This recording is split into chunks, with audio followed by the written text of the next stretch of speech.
I guess the first business 12 minutes each, and then we'll open the floor for questions. Given the membership, given that it's very well balanced across developing countries, regional parts of the world, represents a large proportion of GDP, global GDP and trade, is a representative enough group that is small enough to drive a serious agenda in a fairly coherent way.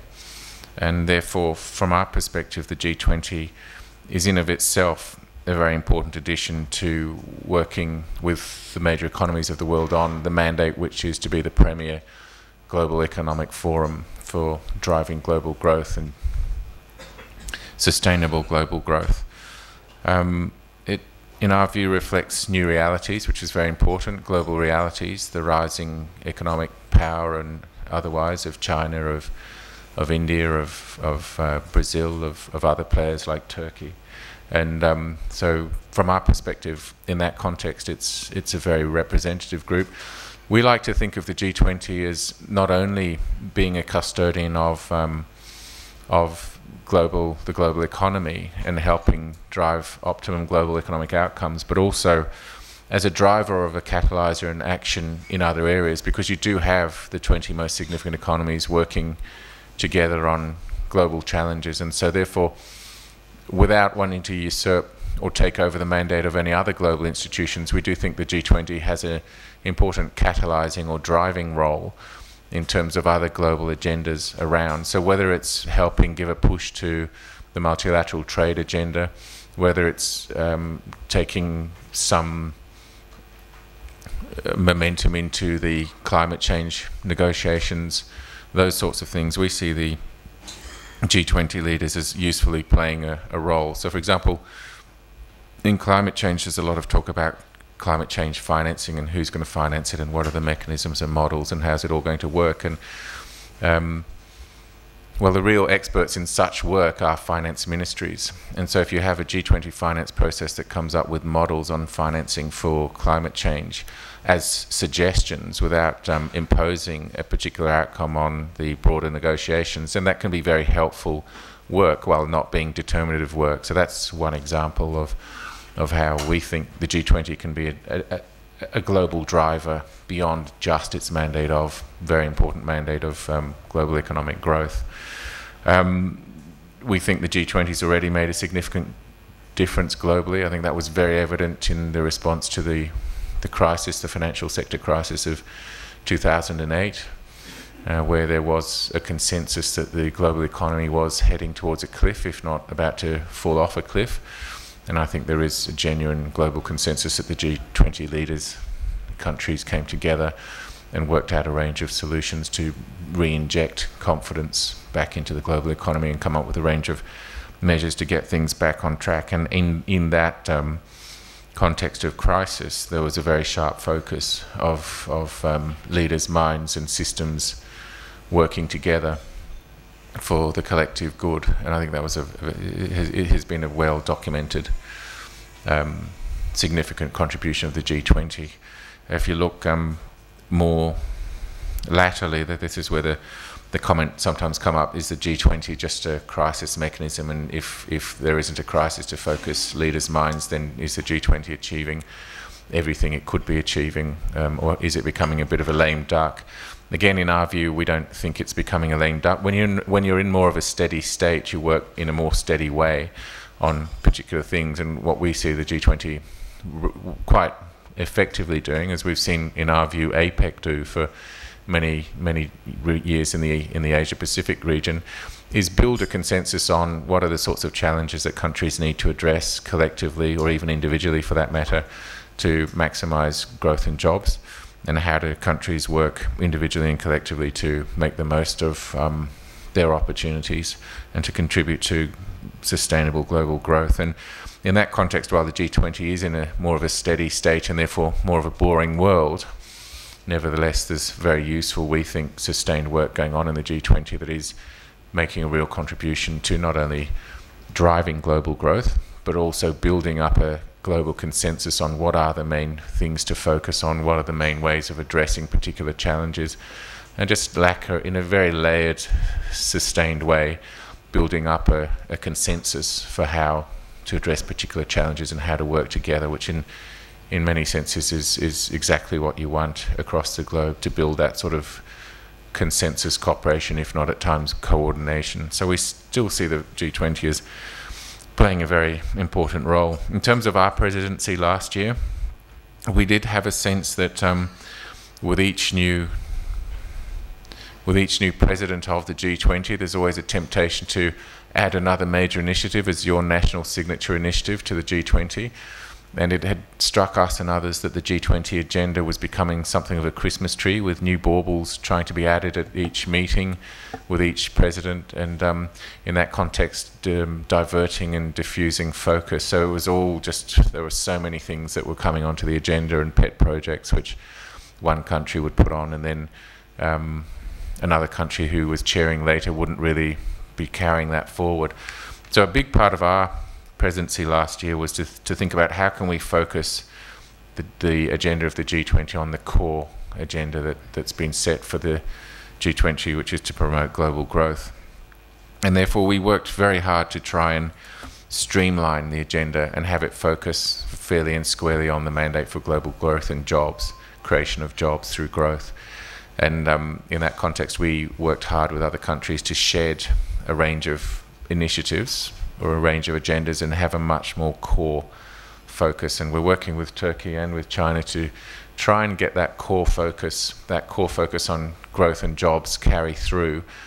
As you may know, in Brisbane, G20 leaders signed up to a collective action plan, if you like, which would, if implemented from a business as usual state, add another 2% onto global growth and create, therefore, millions more jobs. And the way to do that was to ask each country to have a look at their national economies and have a look at their own reform agendas. So, for example, Mr. Modi's got a pretty strong reform agenda in India. We've got an ongoing reform agenda in Australia.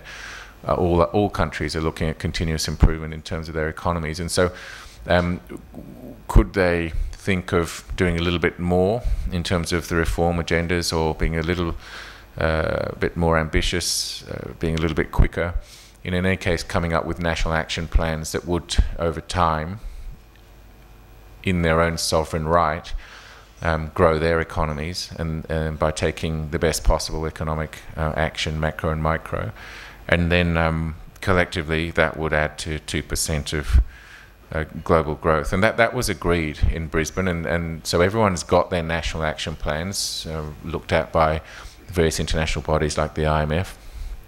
And the big challenge now is implementing these national action plans.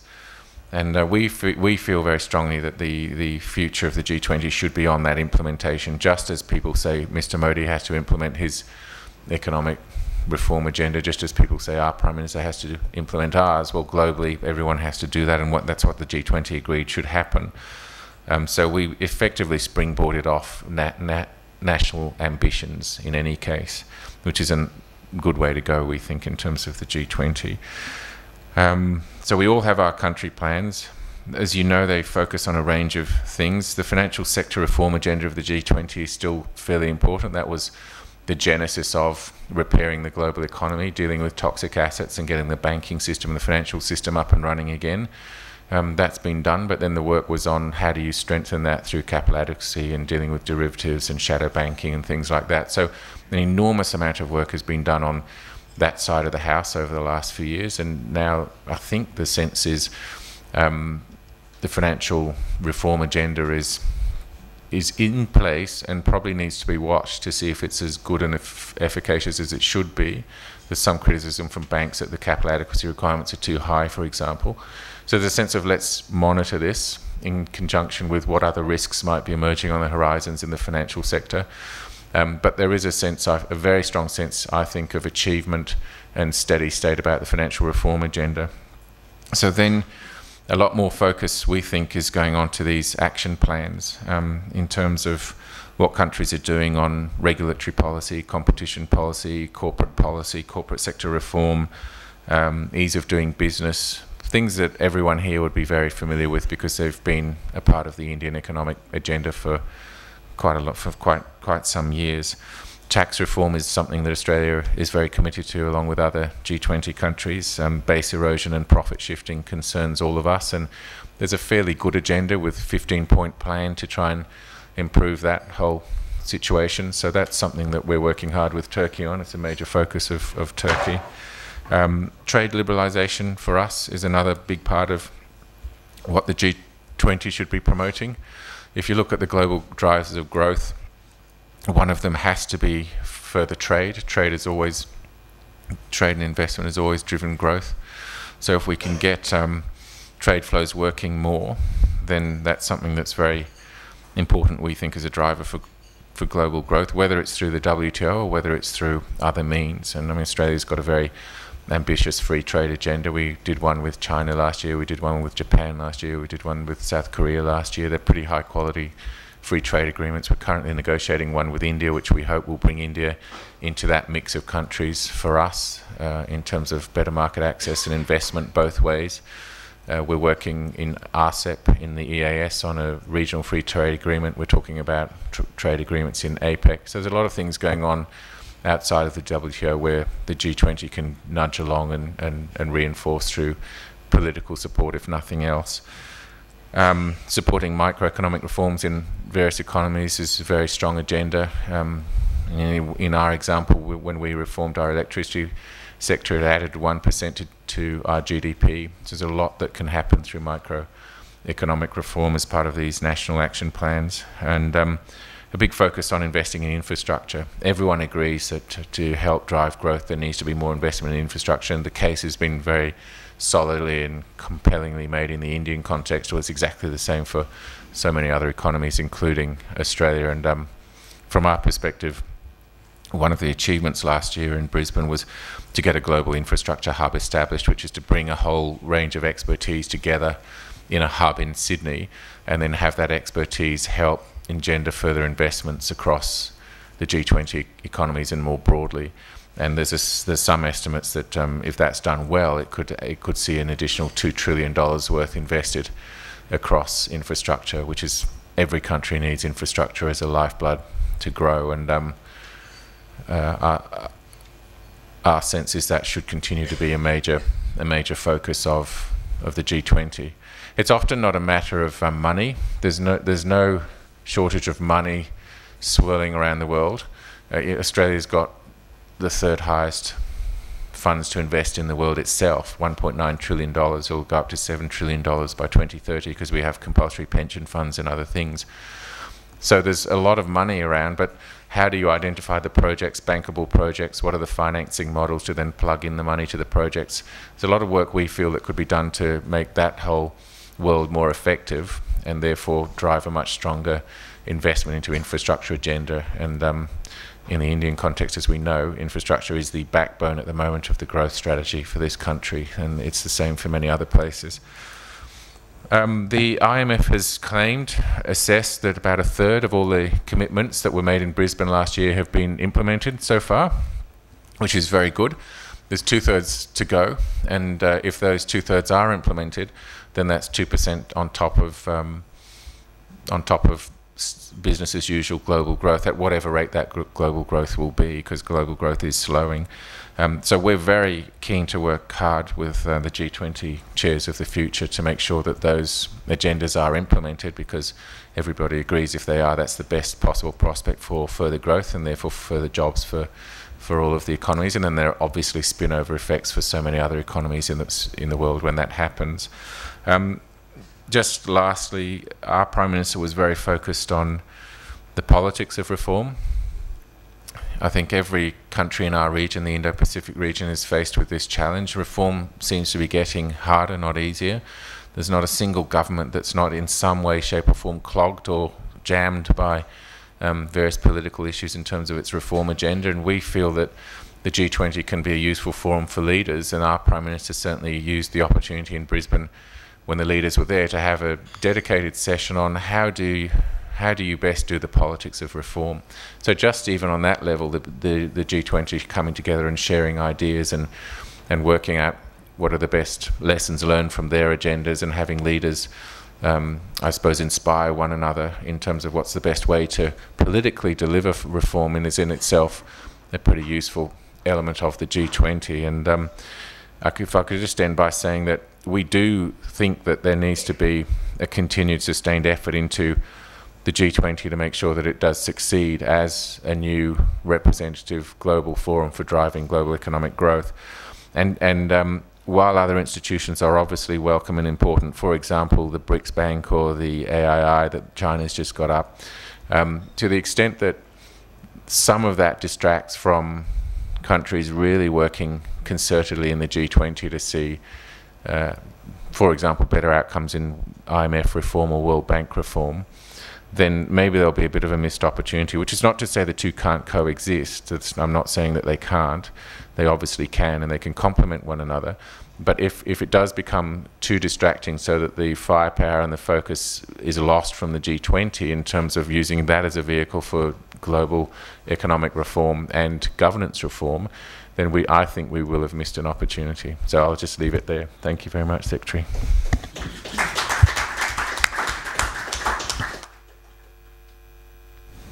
Thank you, High Commissioner. I now invite Ambassador Akçapar, the Turkish ambassador in Delhi, to speak about the perspective of the present G20 chair, Turkey, on current events. Thank you. Thank you, Madam Secretary, High Commissioner, Dr. Kathuria, distinguished participants. It's been quite a few years since my tenure in Washington at the embassy.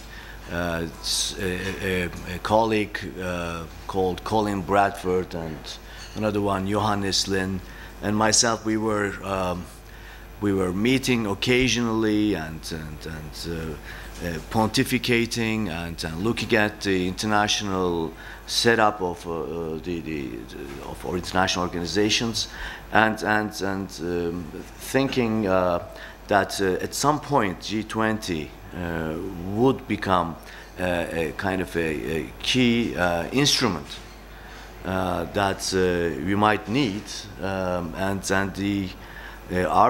we never forecasted, of course, the 2008 global crisis, but we knew international organizations, and it's been an interesting few years since the outbreak of the 2008 crisis for the G20 and for the international economy.